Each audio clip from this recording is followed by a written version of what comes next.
छायामि मूलोऽयि सर्वसारम् नमस्मै साराय स्वानुभूत्या चकासते चित्स्वभावाय भावाय सर्वभावान्तरचित्।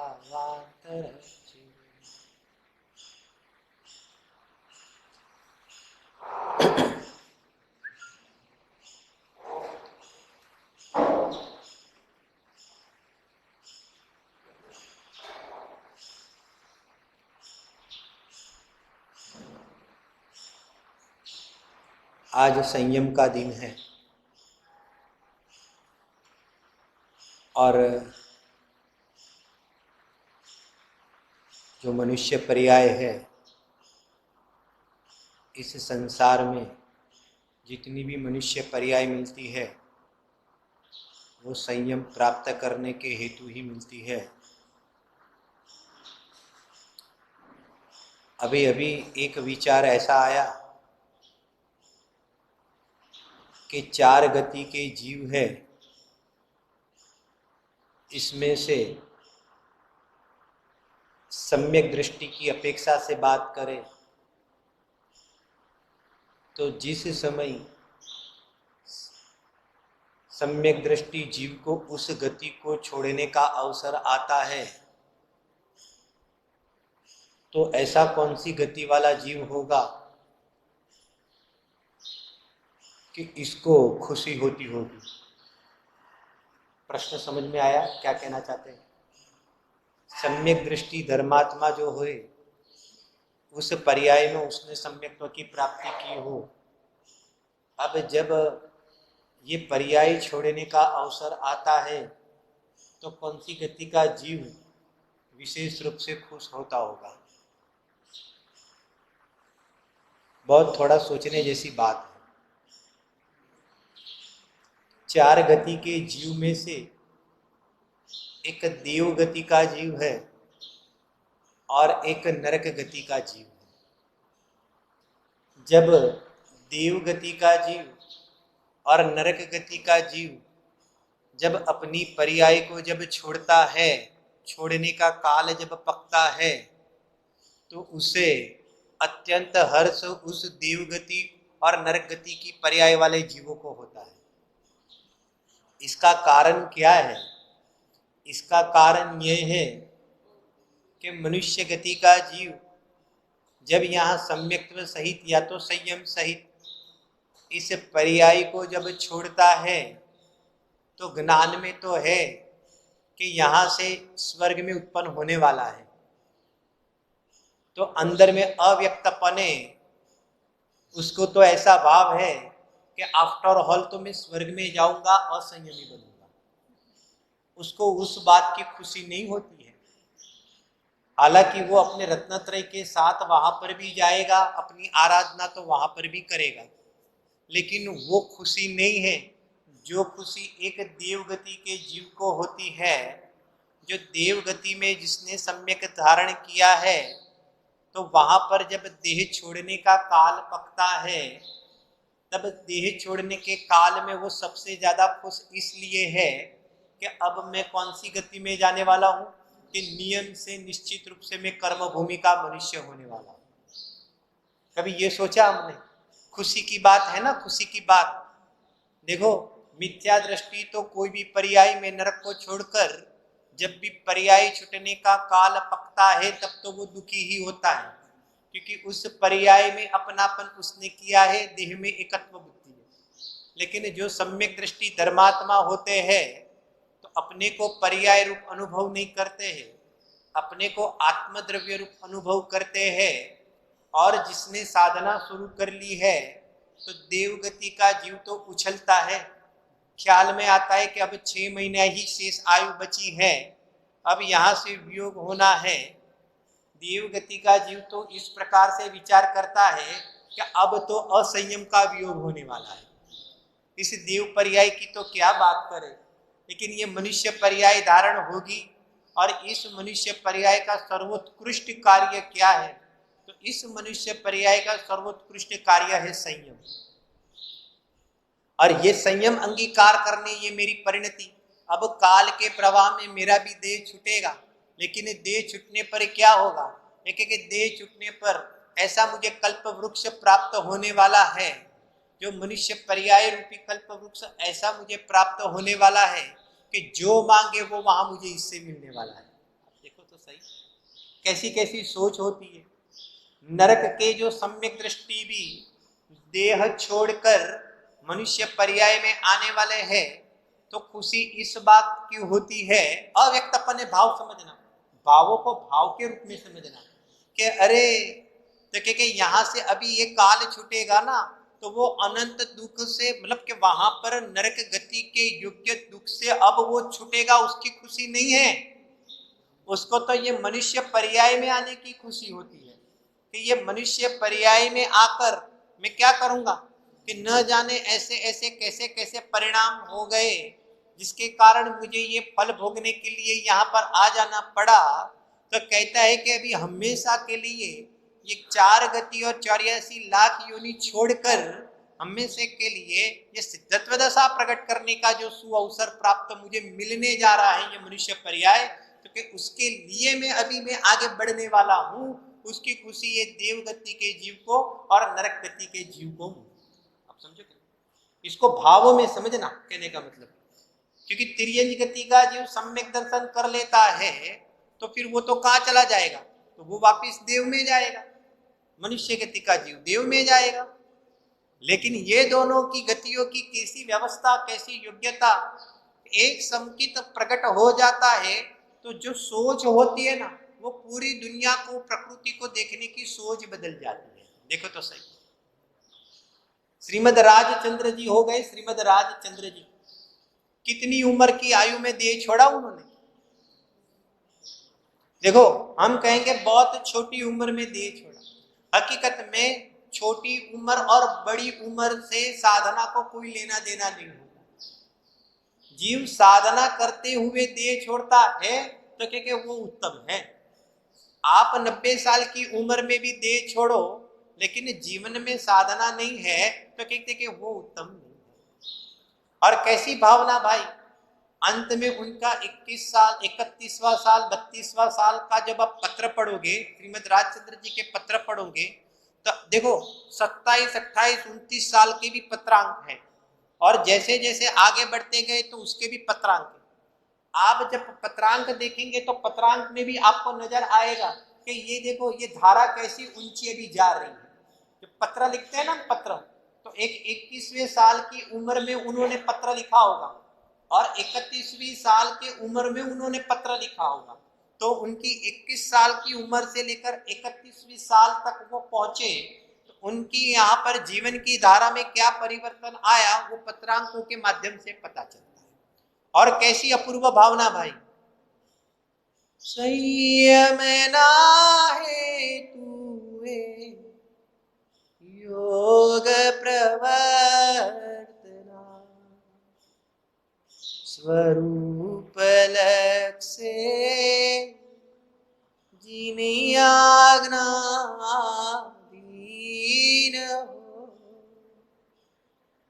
ते पण क्षण क्षण घटती जाती स्थिति,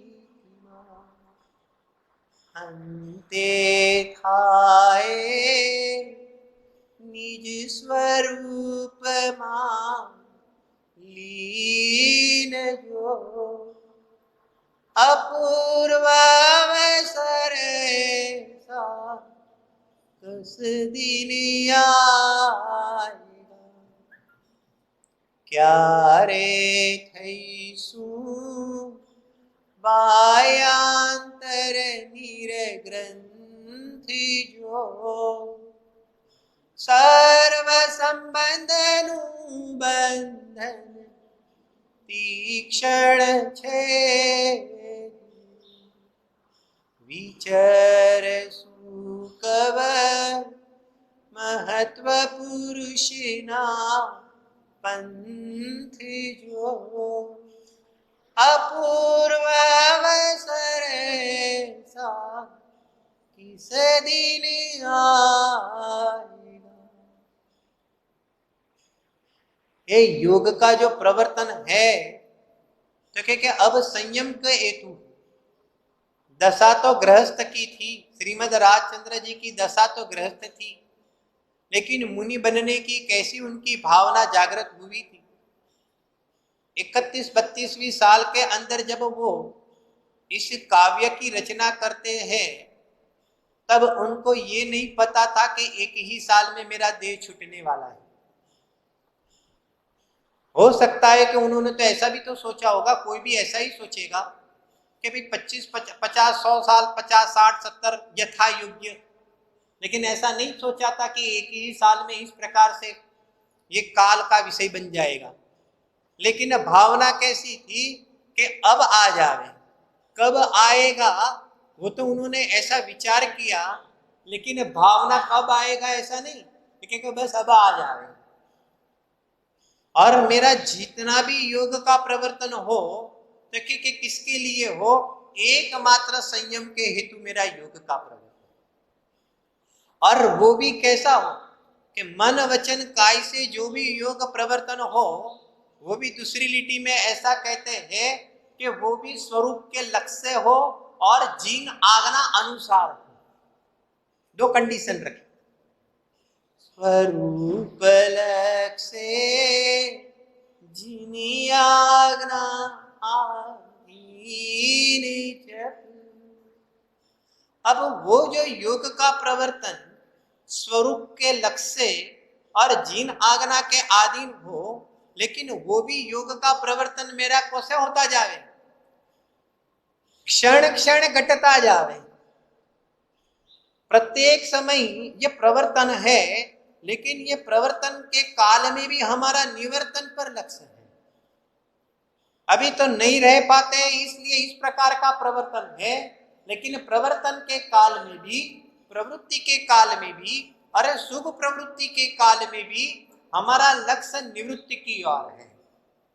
ते पण क्षण क्षण घटती जाती स्थिति, और ऐसा क्षण होते होते होते क्या हुए, क्या अंते थाए निज स्वरूप में लीन जब।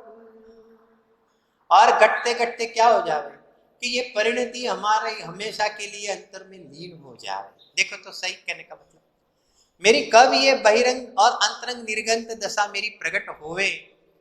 अब हमें नहीं रहना है, अब हमें अनंत दुखों से मुक्ति होने का प्रवचन सार जी कहते एकमात्र उपाय है कि अजी तू ये दुखों से मुक्त होना चाहता है तो क्या तू मुनि धर्म अंगीकार कर ले।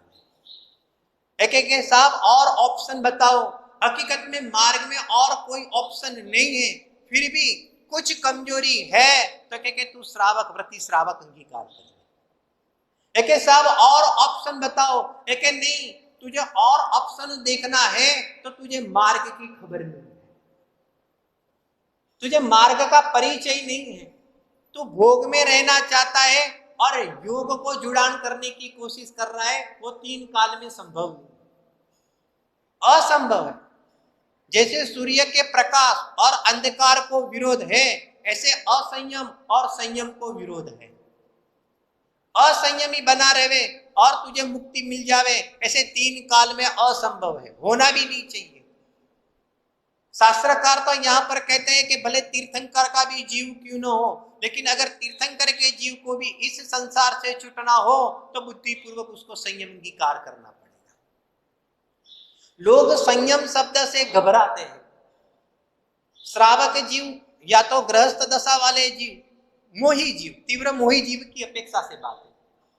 जो मिथ्या दृष्टि को संयम शब्द का प्रयोग आता है तो उपलक बहुमान तो आता है, लेकिन उसकी गंभीरता का उसको परिचय नहीं है, इसलिए वो घबराता है। लेकिन मुनि भगवंतों के माध्यम से जब संयम का स्वरूप समझते हैं, तीर्थंकर परमात्माओं के माध्यम से जब हम संयम का स्वरूप समझते हैं, तब एक ही बात ख्याल होता है कि हकीकत में जगत में अगर निर्भर होने का अगर कुछ भी है साधन तो कि वो संयम है। कैसे संयम का अंगीकार कर, आपने किसी भी जीव को भार नहीं दिया तो स्वयं आप निर्भर हो जाए। आपने अपनी आत्मा को भी भार नहीं दिया तो आप निर्भर हो जाओगे। संयम का अर्थ यह है कि जीव अपने में निर्भर हो जाता है। संयम गहना है। 10 लक्षण पर्व में बीच में क्यों आता है? हालांकि हर पर्व की अपनी अपनी एक महिमा है, लेकिन जैसे एक हार होता है, तो जैसे कि एक हार के मध्य के अंदर कोई उत्तम प्रकार का कोई डायमंड रख दिया जाता है तो वो हार शोभनीय अपने आप में हो जाता है। तो ये जो संयम है वो ऐसा बीच में है तो क्या अपने आप में क्या हो जाता है, ये पूरे के पूरा धर्म क्या हो जाता है, शोभनीय हो जाता है। संयम की इतनी महिमा का आप सोचो तो। अनंत काल गया, अनंत बार मनुष्य पर्याय मिली, लेकिन अनंत बार मनुष्य पर्याय मिली तो भी क्या हुआ, अगर उस पर्याय में संयम का कलर नहीं लगा तो। अरे ये मनुष्य की जो प्रकृति होती है ना, तो ये जो मनुष्य की प्रकृति है, मनुष्यगत योग्यता की अपेक्षा से बात है कि मनुष्य की पर्यायगत योग्यता की अपेक्षा से ये प्रकृति है, तो यही तो एक पर्याय है जिसमें चाहो इतना संयम के संस्कार आप अंगीकार करो। अरे एक बार जीव फेल होगा, 2 बार फेल हो सकता है पूर्णता की अपेक्षा से, 3 बार हो सकता है, लेकिन शास्त्रकार कहते हैं कि ज्यादा से ज्यादा 32 बार। अगर सकल संयम ज्यादा से ज्यादा इस जीव कितनी बार ग्रहण कर सकता है, तो शास्त्रकार कहते हैं कि 32 बार, इससे ज्यादा तो फिर वो नहीं करेगा। नियम से गारंटी से के मुक्ति की प्राप्ति होगी होगी और अवश्य होगी। देखो इतनी बड़ी चैलेंज कौन देता है? सम्यक दर्शन के लिए भी कह दिया। अमृतचंद्र आचार्य देव समयसार ग्रंथादिराज में कहते हैं कि एक बार तू आत्मा में मन लगाकर 6 महीने का अभ्यास तो कर, यदि तुझे सम्यक दर्शन प्राप्त न हो तो मेरे से ले जाना। ये भावना समझना, अपना भाव समझना। कोई लेता देता कोई नहीं है, लेकिन ऐसा पुरुषार्थ जगाता। एक कलश में कहता है कि 2 घड़ी अपने देह से भिन्न अपनी आत्मा को देखने के लिए पूरी दुनिया को तू यहाँ पर विस्मृत करके एक बार अपनी आत्मा को तो देख ले, तुझे अपनी आत्मा की अनुभूति, शुद्धात्मा का दर्शन होता है कि नहीं होता है। लेकिन जब देखने को कहा तो ऐसा देखने को कहा कि अपनेपन करके देख तो तुझे होगी। तो आत्मा को देख, लेकिन आत्मा को तो हर कोई व्यक्ति देखता है, लेकिन अपनेपन से नहीं देखता है। हम भी हमारी आत्मा को तो देखते हैं, लेकिन अपनेपन करके नहीं देखते। हमारे ज्ञान में जानकारी तो पड़ी है आत्मा की, लेकिन पसंदगी नहीं बनी है, इसलिए अभी तक आत्मा की प्राप्ति नहीं। लेकिन एक बार तो पसंदगी का तो तू विषय बना दे।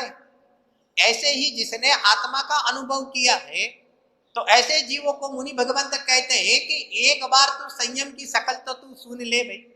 हालांकि वो पूरा मार्ग ज्ञान में उसके ख्याल में, लेकिन इसको लालायत करने के लिए मुनि भगवंत कहते हैं कि हे जीव तू क्या कर रहा है। मालूम है, एक बार ये 10 लक्षण पर्व में जो चारित्र गुण की ये जो 10 निर्मल पर्याय की जो चर्चा है ना, जब हम गहराई से उसका स्वरूप का अध्ययन करते हैं तब पता चलता है कि हकीकत में हमारा उसको छोड़कर, परिणति में 10 धर्म को छोड़कर हमारा जितना भी उपयोग बाहर जा रहा है, जितनी भी हमारी प्रतिक्रिया बाहर हो रही है, वो हकीकत में इस मनुष्य पर्याय में टाइम पास के अलावा कुछ नहीं। ये बिल्कुल फैक्ट बात है, आप समझो। हमारा जितना भी उपयोग इसको छोड़कर साधना और आराधना में, इस अंगों को छोड़कर जितना भी यहाँ पर उलझने चलती है, जितना भी ये भटक रहा है, तो ये सारा का सारा यहाँ पर कहते के टाइम पास। अरे मुनिराज तो कैसे देखते हैं? मुनिराज तो देखते हैं कि ये 7वें गुण स्थान में जब इस प्रकार की हमारी परिणति विशेष उग्र होती है, तो 6वें गुण स्थान में क्या होता है? तो 6वें गुण स्थान में भी 7वें के लिए ही जाने के लिए लालायत। 5वें गुण स्थान वाला जीव क्या होता है? 5वां गुण स्थान किसको कहना? कल गुण स्थान की बात चली थी। 5वां गुण स्थान किसको कहना? अरे जो मुनि बनने के लिए लालायत हो, अभी वो भूमिका तो नहीं आई, लेकिन उसके लिए जो लालायत हो उसको 5वां गुण स्थान कहते हैं। 4था गुण स्थान किसको कहते हैं? अब आप इसकी भावना के स्तर पर हम समझे। जब हम डिटेल गुण स्थान की चर्चा से समझेंगे तो 11 प्रतिमा का क्या स्वरूप है वो पद्धति सर पढ़ाई होती है, लेकिन उस पढ़ाई का निष्कर्ष ये है कि जाना कहाँ है। 6ठे 7वें गुण स्थान मुनि भर्ती मुनिराज क्या सोचते हैं? कि हमें तो पूर्ण शुद्ध दशा ही चाहिए, हमें पतली धार नहीं समाती। परिणति के अंदर तीन कसाई चौकड़ी के अभाव में जो वितरागता है, तो क्योंकि ये तो हमारी पतली धार है, क्योंकि हमें तो यहाँ आनंद के फुवारे में मजा लेनी है। जो केवल ज्ञान के अंदर जो अनंत आनंद प्रकट होता है, अनंत आनंद का जो अनंत भोग जो प्राप्त होता है, कि हमें तो वो दशा चाहिए, हमारा लक्ष्य हमारा टारगेट तो वो है। हमें ये अधूरी दशा में हमें नहीं रहना है। ऐसे चौथे गुण स्थान वाला कहते हैं कि ये असंयम की भूमिका में देखो, जब शुद्धात्मा का श्रद्धान होता है, उसके साथ यही निर्णय हो जाता है कि अब नहीं रहना है। आत्मा को जब मुक्त स्वभावी देखा उसने अपने श्रद्धान में, आत्मा को जब मुक्त स्वभाव से देखा, उसी ही समय सात तत्वों के श्रद्धान में मोक्ष तत्व का भी श्रद्धान आ जाता है। तो मोक्ष तत्व का श्रद्धान मतलब क्या? क्या हमें तो देखो सुनो, श्रद्धान तो इसको कहते हैं कि उसके बाद उसके पैर इसके तरफ उछल जाए। श्रद्धान का अर्थ क्या? श्रद्धान में एक विश्वास आ जाता है चौथे गुण स्थान में, लेकिन उसके बाद क्या? श्रद्धान तो इसको ही मजबूत कहेंगे कि उसके बाद उस दिशा में वो लालायत होवे तो तेरा श्रद्धान बरोबर है। उस दिशा में तेरे लालायतपना नहीं है। एक अग्नि को हम छूते हैं पहली बार, तब हमें क्या होता है? उष्णता का अनुभव होता है। अब हमें त्रिकाल में उसका श्रद्धान हो गया कि अग्नि तीन काल में कैसी है, अग्नि तीन काल में कैसी है, देखिए कि उष्ण रूप से है, ये हमारा श्रद्धान हो गया। अभी ये तो ज्ञान किया, लेकिन अब कभी भी हम अग्नि को न छुए तो क्योंकि ये श्रद्धान की हमारी परिणति आगे दृढ़ कर रही है। फिर भी हम छू रहे हैं तो हमारा श्रद्धान क्या? पॉइंट समझ में आता है क्या कहना चाहते हैं? फिर भी ये विकारी भावों को ही अपने को गले लगा के बैठे हैं, तो विकारी भाव दुखदायक है, ये हमारे श्रद्धान में क्या धर्म है? लेकिन श्रद्धान तो इसको कहते हैं कि उसके पीछे एक निष्कर्ष आना चाहिए, उसके पैर उठने चाहिए, उस दिशा में यहाँ पर आगे बढ़ना चाहिए। संयम का श्रद्धान तो ये है कि जीव संयम के प्रति लालायत हो। अब सोचे, किसे हम सोचे हमारे पैर नहीं उठते, पुरुषार्थ के लिए अगर हमारा पैर नहीं उठता है तो वो श्रद्धान किस काम का? हमारे जीवन में त्याग नहीं देखा जाएगा तो फिर वो त्याग का श्रद्धान सिर्फ बातों में किस काम का, अगर हम लालायत नहीं होते हैं। अच्छा, एक दूसरी बात बताते हैं, कभी ना कभी शुरुआत तो करनी पड़ेगी। चलो आज इस पर्याय में मूड नहीं है तो इस पर्याय में मूड नहीं है, ऐसा पहली बार तो हमने थोड़ी कहा।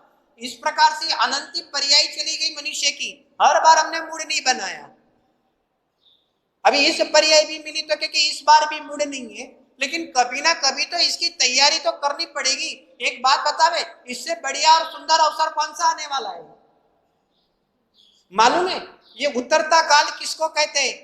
उतरता काल इसको कहते हैं कि आज जो दिन गया है कल इस प्रकार का अच्छा दिन नहीं होने वाला है, उसको उतरता काल कहते हैं। पंचम काल की परिभाषा हम सुनते हैं तत्वार सूत्र के माध्यम से कि चौथे काल में और पंचम काल में क्या डिफरेंट है। तो हमें ऐसा लगता है कि वहां इतना आहार होता है, यहाँ इतना आहार होता है, यहाँ इतनी हाइट होती है, उसकी इतनी हाइट होती है। हमें ये सब जानकर क्या है मतलब? हमें तो ये पता चलता है कि ये चौथे काल वाले जीवों के परिणाम कैसे थे और पंचम काल वाले जीव के परिणाम कैसे। और मुझे किसी के परिणाम कहाँ देखना है? मुझे ये देखना है कि आज मुझे अपने को सावधान इसलिए करना है कि आज जैसे दिन जैसे परिणाम जा रहे हैं, कल काल परद्रव्य चित्र काल भाव इस प्रकार से बहने वाला है, तो मुझे तो उसके भरोसे पर नहीं रहना है। मुझे तो अभी यहाँ पर ये प्रकार संयम अंगीकार करना है। कैसे छूटेंगे? ये बढ़िया काल है, इससे बढ़िया क्या हो सकता है? आप मनुष्य हो, इससे बढ़िया क्या हो सकता है? आप संगनी पंचेंद्रिय हो, मन हो और कुछ परिणाम बने। वितरागी देव शास्त्र गुरु का हमें समागम प्राप्त हुआ है, दीर्घग्रंथ मुनि ग्रंथों का समागम है, हमारे पास जीन वचन है, समय सार, नियम सार, गोमट सार, ऐसे ऐसे आचार्य भगवंतों ने ग्रंथ हमारे लिखे लिए, और ये सब हमारी पूंजी में, पूंजी आप समझे, जैसे पिताजी वसीयत में क्या देके जाते हैं, तो क्योंकि ये धन वगैरह देके जाते हैं, हमारे पिताजी ने हमारे लिए क्या देके गए? एक सोचो, ये खजाना देकर गए हमें। जैसे धन की प्राप्ति होने पर पिताजी के माध्यम से मिला हुआ धन की प्राप्ति से धन को बढ़ाने की यहाँ पर जन के जिज्ञासा होती है, इस प्रकार से ये संयम रूप, ये तप रूप, ये सब, ये जो ये निर्ग्रंथ वचन जो हमें मिले हैं, तो कि उसके माध्यम से हम क्या करें, हमारी परिणति को इस प्रकार से विशेष बढ़ाएं। तो वो लड़का सुहाना कहा जाएगा कि पिताजी की जो पूंजी तो मिली और उसमें वृद्धि की, तो वो तो लड़का सुहाना कहा जाएगा। ये लड़का तब सुहाना कहा जाएगा कि जिन वचन को अंगीकार करे और अपनी परिणति को उस रूप परिणमित करे। तो हम अच्छे हैं। अच्छे किसको कहना और सच्चे किसको कहना? अच्छा और सच्चा। अच्छा सुनो, अच्छा तो ये है कि परिणति में वितरागता प्रकट हुई, और सच्चा तो ये है कि तू ज्ञानानंद स्वभावी आत्मा है, तो कसाई रूप नहीं है, ये सच्चा है। क्यों? क्योंकि निकल जाती है ना, निकल जाती है, वर्तमान पर्याय में है लेकिन स्वभाव के अवलंबन से निकल जाती है, और जो है वो स्वभाव रह जाता है सिद्धत्व दशा में। इसलिए सच्चा तो यह है कि तू तो ज्ञानानंद स्वभावी आत्मा एक कि तू कसायों से पार है, और पुरुषार्थ करके कसायों से भी तू पार हो जाता है। और अच्छा तो यह है कि परिणति के अंदर तुझे शांति, वितरागता और धैर्यता। कैसे अच्छा और सच्चा विचार करें? अब सोचे, अब हर जगह पर अच्छा और सच्चा कैसे, जिसमें से निष्कर्ष निकलना चाहिए अच्छा क्या और सच्चा क्या। सच्चा तो यह है कि दरेक द्रव्य स्वतंत्र है, और अच्छा तो यह है कि इस प्रकार की स्वीकृति होने पर तू धैर्यता धारण करता है, तू शांति धारण करता है, ये अच्छा है। एक द्रव्य दूसरे द्रव्य का कुछ कर सकता नहीं है, ये तो सच्चा है। और ये जो मिथ्या विकल्प है कि मैं दुनिया को हिला सकता हूं, मैं एक परमाणु में भी फेरफार कर सकता हूं, तो क्योंकि ये जब बुद्धि निकल जाती है तो क्योंकि ये अच्छा है।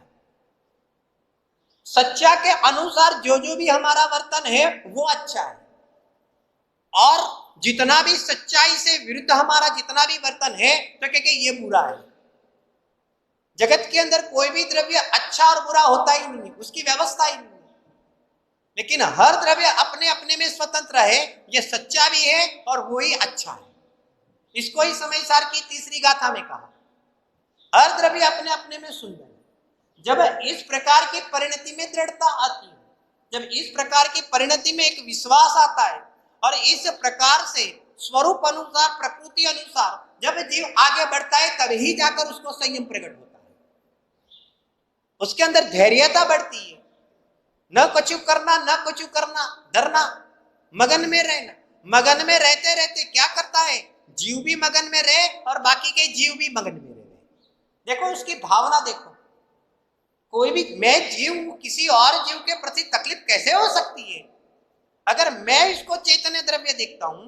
देखो प्रवचन सार जी में 80 नंबर की गाथा में जब अर्यंत भगवान के द्रव्य गुण पर्याय के साथ मिलान किया, अर्यंत भगवान के साथ द्रव्य गुण पर्याय से मिलान किया, तो अमृतचंद्र आचार्य देव टीका में लिखते हैं कि जैसे अपनी आत्मा है तो कहते हैं कि ऐसे सब आत्मा ऐसी है, सब आत्मा ऐसी है।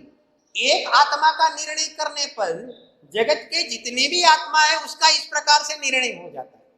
तो कहते हैं कि कैसे निर्णय हो जाता है, कि द्रव्य पने, गुण पने और पर्याय पने, उसकी आत्मा और मेरी आत्मा और अर्यंत भगवान की आत्मा में कोई तफावत नहीं। अपेक्षा से वो तफावत है, वो एक विषय अलग है, लेकिन यहाँ पर जब मिलान करने की बात आती है तो क्या कोई अंतर नहीं।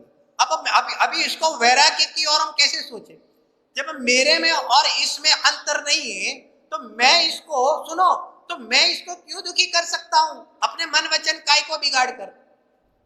अपनी इस प्रकार की कोई अलग प्रकार की अनर्गल चेष्टा से मैं इसकी परिणति को कैसे बिगाड़ सकता हूं, मैं इसमें क्यों निमित्त बन सकता हूं, मैं इसको क्यों दुख दूं। सुख गुण मेरे में है, उसका विपरीत परिणाम दुख है। जैसे मुझे भी तकलीफ हो रही है, ऐसे उस जीव को भी तो सुख गुण को लिए हुए है, तो उसमें भी तो तकलीफ होगी। ये सोच कब आएगी, जब द्रव्यानुयोग का अध्ययन करते हैं तो स्वयं चरणानुयोग का भी अध्ययन हो जाता है। अध्ययन करना मतलब क्या, परिणति को इस प्रकार से परिणमन करना, वही सबसे बेस्ट अध्ययन है। जब यह जीव वितराग भाव रूप से परिणमन करता है तो उसकी भावना भी तो वही होगा कि जगत के समस्त जीव इस प्रकार से परिणमन करें, जगत का कोई भी जीव दुखी न रहे। जो अपने को दुखी रहना नहीं चाहता है वो दूसरे को कैसे दुखी कर सकता है। जब ऐसा सोचता है तो उसकी चर्या कैसी होगी? उसकी चर्याओं में व्रत आए बिना रहेगा नहीं। सम्यक दर्शन के साथ सुनो, इस प्रकार की भावनाएं जब उछलती है और रागादि परिणति का जब अभाव होने जाता है, जब आगे आगे बढ़ता है, तो क्या होता है कि जीवन में इस प्रकार की संज्ञाएं प्राप्त होती है, जीवन में इस प्रकार की परिणति बनती है। जीव को क्या दिखता है मालूम है आपको? जीव को व्रत में क्रिया दिखती है, व्रत क्रिया नहीं है। जीव के वहां पर वितरागता के अंश जो प्रकट हुए हैं, तो क्या उसको प्रदर्शन करने वाली ये क्रिया है, अकेली कोई क्रिया नहीं। जब सोच बदलती है, जब धारा बदलती है, जब परिणति बदलती है, तो शास्त्रकार तो क्रियाओं के माध्यम से उसका दिग्दर्शन करते हैं, वो अकेली क्रिया नहीं बताते। लेकिन जगत के जीव क्रिया के माध्यम से ही समझ सकते हैं। क्यों? क्योंकि इस प्रकार का निमित्त नैमित्तिक संबंध देह के साथ पाया जाता है। तो देह के साथ जब निमित्त नैमित्तिक संबंध पाता है, तो जो भी चर्चा बताएंगे यहाँ पर चारित्र संबंधी जो भी, तो क्रियाओं के सापेक्ष से ही बताएंगे, तो ही जीव समझ में आएगा। जीव की ये परिणति समझ में आती है, लेकिन हमें क्रिया नहीं देख रही है। सुनो, क्रिया से बताया है, लेकिन अंदर में बताना क्या है? आचार्य देव को वो परिणाम बताना है। अंदर में जो क्रांति आई है, रेवोल्यूशन कब चाहिए? रेवोल्यूशन चाहिए। क्या चाहिए तुझे रेवोल्यूशन में? अरे ये सबसे बड़ा रेवोल्यूशन तो ये है कि अनादि काल का ये मिथ्यात्व जीव मिथ्यात्व का ध्वंस करके संयम प्रकट करे, सम्यक्त्व प्रकट करे, यही सबसे बड़ा रेवोल्यूशन है। लोगों को क्रांति चाहिए, इससे बड़ी क्रांति और कोई हो सकती नहीं। अरे अपनी आत्मा को आत्मा जान ले, उससे बड़ी और कोई क्रांति नहीं है। जीव को जीव पदार्थ जान ले, उससे बड़ी कोई क्रांति नहीं है। मैं इसको देह वाला देखता हूं, उससे बड़ा कोई अभी नहीं है। और इसको भी मैं आत्मा देखता हूं, ज्ञानानंद स्वभावी आत्मा देखता हूं, उससे बड़ी कोई क्रांति नहीं है। जीव को कुछ नया करना है। जगत के अंदर ऐसी सोच बनी है कि कुछ ना कुछ नया करना है। अरे नया तो ये है कि तूने अनादिकाल से प्रकट नहीं किया है, सम्यक्त्व नहीं किया है, तो क्या तू सम्यक्त्व कर ले। अगर सम्यक्त्व किया है, सुनो, तू व्रत धारण कर, तप धारण कर, संयम धारण कर, ऐसे तू संस्कार डाल कि तेरी ऐसी परिणति होवे कि आगे जाकर मनुष्य पर्याय मिले तो सीधी सपक श्रेणी आरोह हो। अपूर्व अवसर ऐसा किसी दिन भाव, ये अपूर्व अवसर है। जगत के अंदर कोई अपूर्व नहीं है। अपनी आत्मा को परिणति के अंदर जो मलिनता, इसको दूर करना, विशुद्धि लाना, जैसा स्वभाव है ऐसा स्वभाव प्रकट करना पर्याय में, इसके जैसा और कोई अपूर्व नहीं। नजर तो बने एक बार। आज संयम का दिन है, शांति से सोचने का दिन है, हर दिन सोचने का दिन है। अब सोचे तो सही, कल विचार किया, हम गृहस्थों की अपेक्षा से बात करते हैं, तो ये 10 लक्षण पर्व हम कब मनाते हैं? ठीक है भाई, ये 10 दिन आते मनाते। हम ये कहते हैं कि साधक जीव कब मनाता है? ये काल में धर्म नहीं है भाई, ये भावों में धर्म है। हमें कब मनाना चाहिए? आप सोचे, ये 10 दिन में, अरे ये अपेक्षाकृत बात है, उसको हम आगे पीछे नहीं कहते, वो जो है वो है। अरे ऐसा नहीं है, बोलो, हम ये प्रश्न करते हैं हमें शांति कब रखनी है? ये 10 दिन क्या क्या पर काल से हमारी साधना का संबंध है? हमारी साधना पर द्रव्य क्षेत्र काल भाव से बंधी हुई है क्या? हमारी साधना स्वद्रव्य क्षेत्र काल भाव से सुरक्षित है? अभी पहाड़ वंदना करते हैं ना, तो पहाड़ वंदना ऊपर लिखते हैं, तो हम पढ़ते हैं अपनी सामान की सुरक्षा खुद करे, ऐसा लिखा होता है, अपने सामान की सुरक्षा खुद करे। हमने वो बदलकर ऐसा पढ़ा, अपने उपयोग की सुरक्षा खुद करे। 10 दिन करना है, अरे हमारा तो जीवन ही ऐसा होना चाहिए। ये थोड़ी हमें आर्टिफिशियल करना है, ये किसी को बताने के लिए नहीं होता है। से हमें हमारी जीवन की परिणति इस प्रकार से, अगर हमें जिनेंद्र भगवान पसंद है तो इसका नक्की ये होगा कि हम जिनेंद्र भगवान बनना चाहते हैं, दैट्स ऑल। अगर नहीं बनना चाहते हैं तो हमें पसंद भी नहीं है, बिल्कुल एकदम फैक्ट बात है। दूध और पानी और पानी, ये कैसे पढ़े हम, कहने का मतलब। फिर एक दूसरा स्लोगन हमने पढ़ा अभी, आज हमारा ध्यान गया, बराबर है कि नहीं? कहने का मतलब एक यहाँ फोटो खींचना मना है। हमने सोचा यहाँ पर फोटो खींचना तो मना है, लेकिन उपयोग में भगवान आत्मा का फोटो खींचना कहीं पर भी मना नहीं है। बोलो, अरे कभी भी परिणति में संयम प्रकट करना कभी भी मना नहीं है। तो मनुष्य गति का जीव है, कभी भी मना नहीं है। पर्याय में व्रत धारण करना कभी भी मना नहीं है। सम्यक्त्व की प्राप्ति करना कभी भी मना तो नहीं है, लेकिन मात्र यही धर्म कर्तव्य है। कैसे पढ़ेंगे? स्लोगनों को कैसे पढ़ो? अपनी सोच से पढ़े, अपने ज्ञान वैभव से सोचे और इसको इस प्रकार से पढ़े। अब बहुत अच्छा लगा। अभी एक लिटी को हम रमाएंगे, अपने उपयोग की सुरक्षा स्वयं करें। और बार के, अरे बार के तेरी है ही नहीं। सबसे पहले उपाड़ ही यहां से होना चाहिए। एक परमाणु भी तेरा नहीं है। जब तक अपना मानोगे तो उपयोग वहां पर जाए बिना रहेगा नहीं। और साधना हो गई। सुनो, सम्यक्त्व होने के बाद उपयोग जाता भी है, लेकिन वो उपयोग जाता है, लेकिन उस उपयोग में अभी वो दम नहीं रहा, अटैचमेंट नहीं रहा। और वहां पर भी जाएगा तभी लौट लौट कर कहां आएगा? लौट लौट कर कहां आएगा? जाना तो अंदर में है, क्योंकि घर देख लिया है।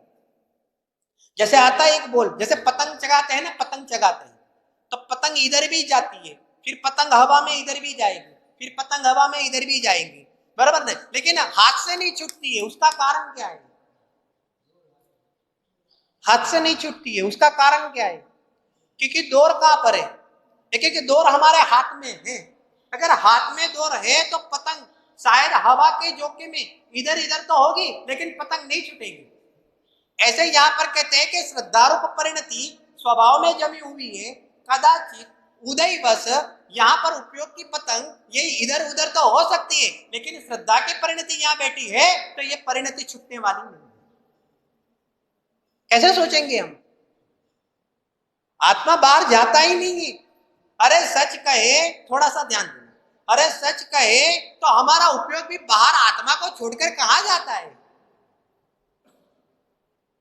गे बदलते हैं तो बदलने दो, लेकिन मैं तो ज्ञान रूप है ऐसा हम स्वीकार करें। ज्ञान का काम है गेयों को जानना, तो गेयाकार ज्ञान तो बनता ही रहेगा। कभी इस विषय संबंधी गेयाकार ज्ञान, कभी इस विषय संबंधी गेयाकार ज्ञान बना, लेकिन ज्ञान परिणति ज्ञान को छोड़कर गे में कहां चली जाती है? ज्ञान तो ज्ञानाकारी रहता है। गेयों को जानने के काल में भी तो ज्ञान तो ज्ञानाकारी रहा। ज्ञान ने अपनी डोर कहां छोड़ी है? ज्ञान ने अपनी डोर छोड़कर गेयों में कहां उलझी है? ऐसे चिंतन करें, अंदर आने का क्या क्या इसका उपाय क्या है? अपने को ज्ञान रूप देखें, प्रत्येक समय ज्ञान रूप अनुभव करें, क्योंकि ज्ञान रूप है। हर गेयाकार में ज्ञान आकर देखे। बोलो गे, आप सोचो ये गे बना, लेकिन ये जो मेरे ज्ञान की पर्याय में है, ये जो गे बन रहा है, लेकिन ये गेयाकार ज्ञान तो ज्ञान, ये ज्ञान की रचना बनी ना। बनी किसकी रचना? अरे बनी किसकी रचना? तो वो ज्ञान की तो रचना है, पर ज्ञान की रचना में कौन विराजमान है? अरे आत्मा ही तो विराजमान है, ज्ञानानंद स्वभावी विराजमान है। अरे मुझे तो ज्ञान ही जानने में आ रहा है, मुझे ज्ञाय जानने में आ रहा है। इस प्रकार से गे संबंधी विकल्पों को छोड़े। स्वभाव स्व पर प्रकाशक है, स्व पर जानने में आता है, लेकिन पर संबंधी के विकल्पों को लक्ष्य हम कैसे छोड़े? एक हमें स्थान तो मिले। जैसे बुद्धिपूर्वक जिनेंद्र भगवान को हम स्मृति में लेते हैं, बराबर ना? अन्य उपयोगों को हटाने के लिए जैसे बुद्धिपूर्वक जिनेंद्र भगवान को हम स्मृति में लेते हैं, ऐसे यहाँ पर फिर जिनेंद्र भगवान से भी लक्ष्य छोड़कर यहाँ पर एक बननी चाहिए कि नहीं रचना? ये भगवान देखते हैं, ये भगवान कहते हैं मैं ज्ञानानंद स्वभावी आत्मा हूं, तो यहां से यही तो आवाज आएगी कि मैं ज्ञानानंद स्वभावी आत्मा। ये इको आ रहा है ना, इको, ये इको आ रहा है। इको का अर्थ क्या होता है? ये पड़गा। अब हिंदी में क्या बोलते हैं? पड़गा ही बोलते हैं। हमारे गुजराती में पड़गा बोलते हैं। पड़गा, पड़गा सुने? जैसे कोई आवाज दी तो फिर क्या आवाज आएगी? वही आवाज आती है, 2 बार 3 बार वही आवाज आती है, बराबर के नहीं कहने का मतलब। तो ये क्या है? ये पड़गा है। तू आत्मा है तो तू आत्मा है करके पड़गा अपने पर तो आ रहा है। ये इको साउंड क्या हो रही है? पॉइंट समझ में है क्या कहना चाहते हैं? भगवान कहते हैं तू भगवान है, तू देख तो सही, अंदर में देख। तू हरागी तत्व है, तू देख, एक बार तो देख। तो एक बार देखेगा फिर कुछ सुहाएगा नहीं। फिर साधना में जो जोर आएगा, जो नेचुरल पना आएगा, जो फैक्ट पना आएगा, मालूम है आपको, प्रकृति बंधी हुई है, निश्चित रूप से अब तेरा लंबा काल हो सकता नहीं। मालूम है, एक आत्मा का निर्णय करने पर कितनी सारी बातों का निर्णय हो जाता है, कितना विश्वास आ जाता है, कितनी ताकत आती है। आत्मा को जितने पर कैसी कसायों को जीतते हैं। अभी ये नहीं रहना है एक साथ। अब ये है, देखो राग है, लेकिन अब क्या दिखेगा, उदयकृत परिणाम है, ठीक है, ठीक है, थोड़ी गुलामी हो जाती है जूने संस्कार बस, लेकिन अंदर में तो ये निर्णय है कि अब नहीं रहना है। ऐसा जोर कहां से आया, इसके बलबूते ऊपर जोर आता है। अब नहीं रहना है, अब सहन नहीं होता है, अब ये रमत बहुत हो गई, अब आत्मा के बिना चैन नहीं है। इसलिए ऐसा कहते हैं, जो संसार से खरेखर मतलब रियल में, फैक्ट में, वास्तव में जो थक गया है उसको ही मार्ग सूझेगा। अब तो सूझेगा, ज्यादा ज्ञान होना वो सूझना नहीं है, लेकिन मार्ग पर चलना वो सूझना है। आपके पास रसोइयों का कितना भी ज्ञान हो, मतलब नहीं है। रसोई बनाकर आप आपकी भूख मिटाओ, वही मतलब है। आप आनंदित रहो, वही मतलब है। आप कितनी भी फिलोसॉफी कर लो, पीएचडी कर लो, उससे कोई लेना देना नहीं है। जीव उस भाव रूप से परिणमन करे, वही मतलब है। हम आप सोचो कहने का मतलब तो ये है कि वो रिजल्ट आना चाहिए, हमारी परिणति में रिजल्ट आना चाहिए। एक सुबह सुबह एक ऐसा विचार आया, सुनो, कोई निमित्त ज्ञानी मुझे कह दे, देखो एक सोच हमारी कैसी चलती है मालूम है, हमारी एक सोच सोची है, भैया काल बहुत कम है, अभी थोड़ी ही उम्र है, अभी तो 60-70 साल पर खड़े हैं, अभी हमें जल्दी जल्दी हमारा काम कर लेना चाहिए। ये सोच ही रॉन्ग डिसीजन है। एक अपेक्षा से सही भी है। ये अपेक्षा किसको लागू पड़ती है, जो भोगों में पड़ा हुआ है, 60 साल होने के बाद, 70 साल होने के बाद भी इसको आत्मा नहीं सुनाता है, परमात्मा नहीं सुनाता है, मन नहीं लगाता है, तो इसको तो कहते हैं कि भैया तू क्या कर रहा है, तेरा समय जा रहा है। वो बात उसके लिए। लेकिन साधना किस प्रकार से होती है, कोई निमित्त ज्ञानी कह देवे कि तू 100 साल तक जिएगा और तेरा बाल भी बाका नहीं होने वाला है, तो भी मुझे 100 साल तक साधना तो यही करनी है। मान लो मैं 11 साल की उम्र का हूं, एग्जाम्पल, मान लो मैं 11वीं साल की उम्र में हूं, और कोई कह दे कि 100 साल तक आप जियोगे और 100 साल तक आपके शरीर में रंच मात्र भी रोग नहीं आने वाला है, आप चिंता मत करो, आप आराम से रहो। हमें आराम से नहीं रहना है, हमें हराम से नहीं रहना है, हकीकत में हमें आराम से रहना है। इसको कहते हैं डिसीजन, इसको कहते हैं मार्ग के प्रति प्रीति, उसको कहते हैं मार्ग के प्रति रुचि। डिसीजन हमारा ये होना चाहिए। ये तो पंचम काल के जीव है, 25-50-100 वाली बात है। अगर चले जाओ विदेश क्षेत्र में तो वहां पर तो वो की आयु होती है, हजारों साल की आयु होती है। 8 साल अंतर मुहूर्त में दीक्षा धारण कर लेते हैं, संयम अंगीकार कर लेते हैं, और आयु होती है लंबी लंबी, तो भी कहता है देखिए मार्ग तो ये है, हमें तो जीवन ऐसे ही बिताना है। हम पर काल के सामने नहीं देखे, हम त्रिकाली के सामने देखे। साधना त्रिकाली के सामने देखने पर होती है, पर काल से देखने पर नहीं होती है। रोए जा रहे, रोए जा रहे, रोए जा रहे, अभी अभी इतने ही साल बचे, इतने ही साल बचे, इस प्रकार से रोते रोते साधना नहीं होती है। मौज करते करते साधना होती है। जितना भी जीना है आत्मा के लिए जीना है। जैसे भी ये स्वरूप सन्मुख होना है, हमें आत्मा के लिए, दैट्स ऑल। इसमें जो भी आराधना, चिंतन, मनन, अध्ययन, स्वरूप ग्रहण, जो भी कर रहे हैं हम स्वरूप ग्रहण के लिए कर रहे हैं। कंडीशन हम जो भी है, हम बैठते हैं तो भी आत्मा के लिए, उठते हैं तो भी आत्मा के लिए, चर्या करते हैं तो भी आत्मा के लिए, भोजन और आहार ग्रहण करते हैं तो भी आत्मा के लिए। हमारी रोम रोम में आत्मा बसी है, हमारा सारा जीवन आत्मा के लिए। इस प्रकार से समर्पण भाव बनता है, तब जाकर ये पर्याय द्रव्य स्वभाव सन्मुख जुकती है, ऐसे फोकट में नहीं जुकती है। कीमत तो देनी पड़ती है। देखो पानी होता है ना, पानी फोकट में मिलता है, लेकिन पानी की कीमत कितनी है।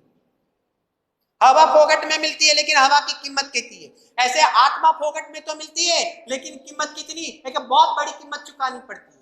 कीमत में क्या होता है, सारे भोगों से एक साथ उसका रस तोड़ दो।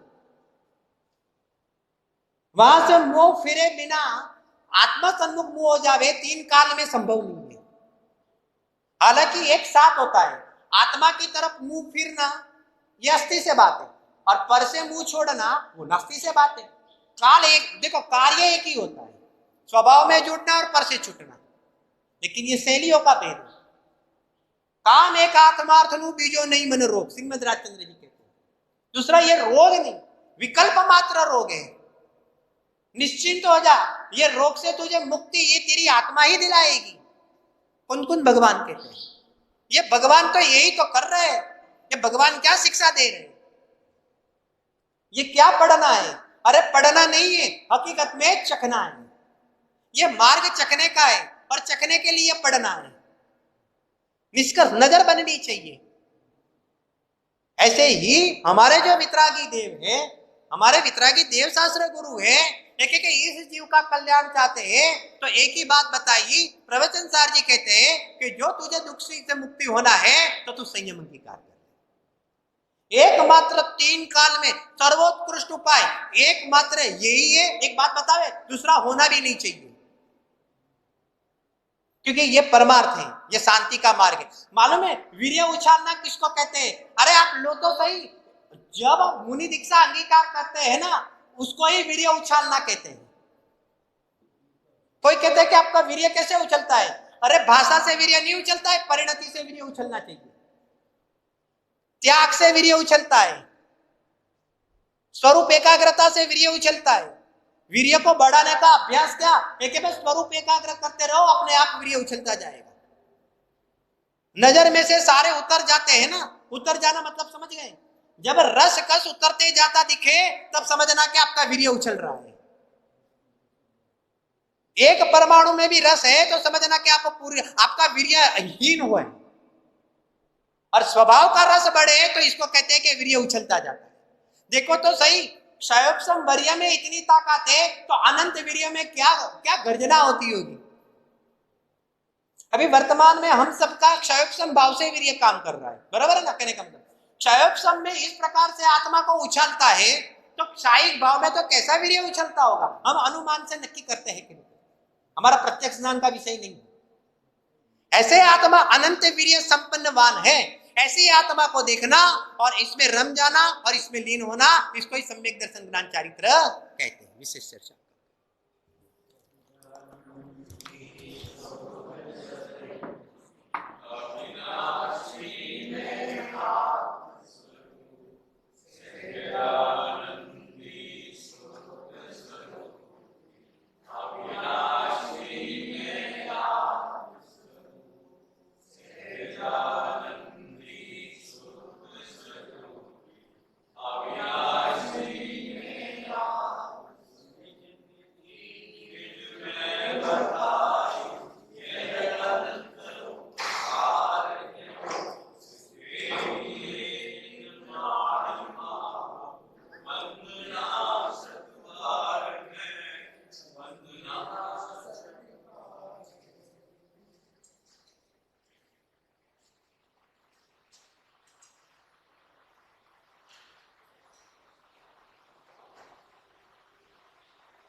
do